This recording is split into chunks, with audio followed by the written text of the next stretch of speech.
شمل عقلنا قصال باچاری ویران شارا شدی اول که بانی عقلش بری باچی دا کلر آدلی منو درال چقرا کلانه ایرا ویلو ایلیانه درابرانی نقصال باچاری رو انگا قبان که مسکنه جدل اولوان بیاد سرا قجا نمرود دبنانی را قولا خلیل الرحمن براد بین وجه الخیر ویلو ویلو ویلو ویلو ویلو ویلو ویلو کدر آدلی دیاگی تادر آد ویلو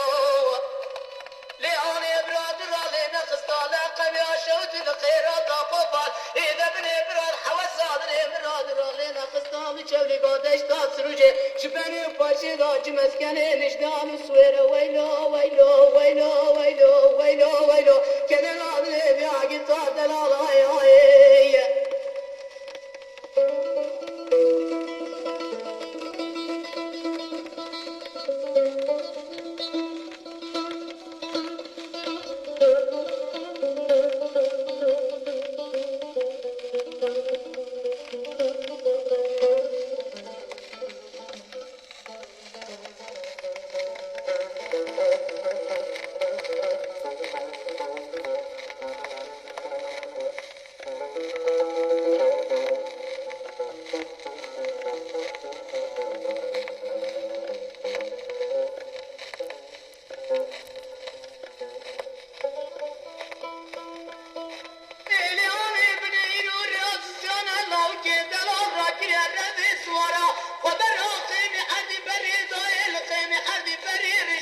شام يا القابر بقيرة ويلو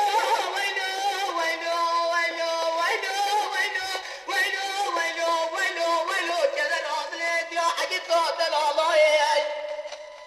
إليوني بني قرودي كتب بنجا نماج لو إليوني بني قرودي كتب بنجا نماج لو كذا لاج تراج القوم طيال الأربانغا شقيمي قلبي بريضا شمن ذيت الحياة راش برا نهاتيت خبر وتخير هذا العلاي